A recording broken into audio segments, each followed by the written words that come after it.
अच्छा, आज की इस वीडियो में हम बात करेंगे एक इंडिकेटर है ईएमए, एक्सपोनेंशियल मूविंग एवरेज। अच्छा, मूविंग एवरेज जो है ना बहुत टाइप के होते हैं। अब ये मैंने आपको बताया था इंडिकेटर्स कहाँ से देखते हैं ये ट्रेडिंग व्यू के अंदर। यहाँ पे आपके आगे लिखेंगे ना मूविंग एवरेज लिखेंगे ना, यहाँ पे तो बहुत टाइप के मूविंग एवरेज होते हैं। मूविंग एवरेज वेटेड भी होता है, मूविंग एवरेज स्मूथड भी होता है, और इसमें सिंपल भी होता है, इसमें एक्सपोनेंशियल भी होता है। अब ये अलग अलग टाइप की रीडिंग होती हैं, ठीक है। तो जो मोस्ट कॉमन है ना वो यही है, एक्सपोनेंशियल और सिंपल। तो ये मूविंग एवरेज होता क्या है, पहले मैं आपको बताता हूँ। मूविंग एवरेज जो है ना, ये एक इंडिकेटर है, और आपको ट्रेडिंग व्यू पे आओगे तो EMA 20, 50, 100, 200, और या फिर यहाँ पे आके आप सिर्फ EMA लिखोगे तो एक EMA की लाइन आपके चार्ट पे आ जाएगी, ठीक है।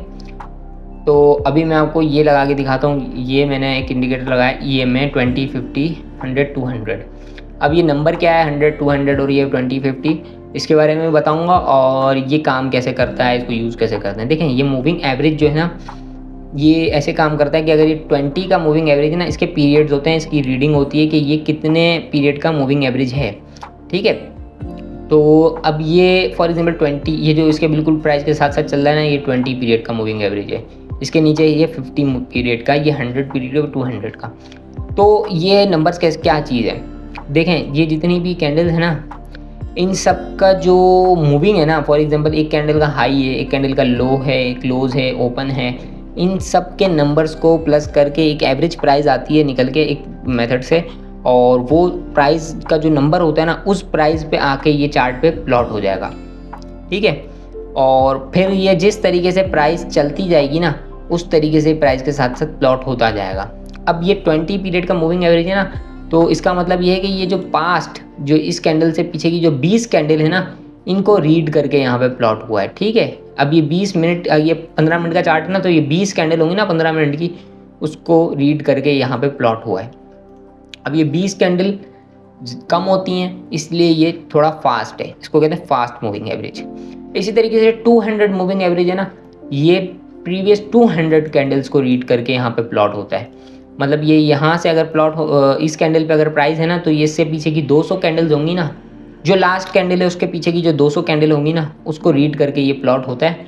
और उनकी जो open high close, open high low close की जो प्राइस है ना, उसका एक एवरेज नंबर निकलता है, और उस एवरेज नंबर से जो एक एवरेज 200 कैंडल्स की जो एक एवरेज प्राइस है ना, वो ये यहाँ पे आ जाती है, ये उस प्राइस पे आके लग जाता है, ठीक है। फिर ये चलता रहता है हर कैंडल के साथ साथ, इसलिए एक लाइन बन जाती है, ठीक है। तो और इसके बाद अगर हम बात करें 50 की, 2 और ये 100 की, तो ये भी, ये सेटिंग्स में आप आएंगे ना, इसको आप अपने हिसाब से चेंज कर सकते हैं, ठीक है। ये तो एक ऐसा इंडिकेटर, इसमें चेंज करने का ऑप्शन नहीं है, लेकिन यहाँ से अगर आप EMA लगाएंगे ना खाली, तो उसकी सेटिंग से आप इसको अपनी मर्ज़ी से भी लगा सकते हैं। आपको जितनी मर्ज़ी कैंडल्स रीड मतलब डेटा चाहिए ना, मतलब जितनी मर्ज़ी, जितना स्लो मूविंग एवरेज चाहिए उतना स्लो भी मिल जाएगा, जितना फास्ट मूविंग एवरेज चाहिए उतना फास्ट मिल जाएगा। 5 का भी मिल जाएगा, प्रीवियस 5 कैंडल को रीड करेगा।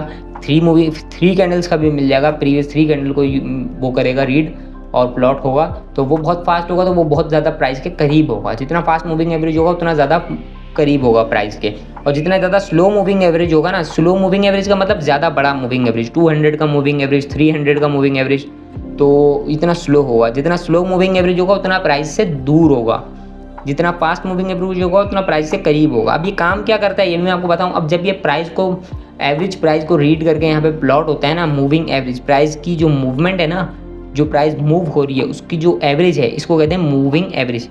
ये आगे यहाँ पे प्लॉट हुआ है, तो इसको जो है बहुत सारे ट्रेडर्स, बहुत सारे इंस्टीट्यूशंस और सब लोग इसको यूज़ करते हैं, उनकी स्ट्रेटजीज़ में, इनके एल्गो में ये यूज़ हो रहा होता है, और आपके और मेरे जैसे ट्रेडर्स भी इसको यूज़ कर रहे होते हैं, और इसके लेवल पे आके बाइंग करते हैं, तो एक अच्छी तरीके से प्राइस ऊपर जाती है। अब ये हमेशा काम नहीं करता।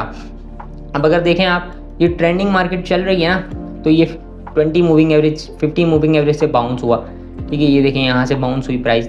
ये मूविंग एवरेज एक सपोर्ट एंड रेजिस्टेंस का काम करती है मार्केट के अंदर।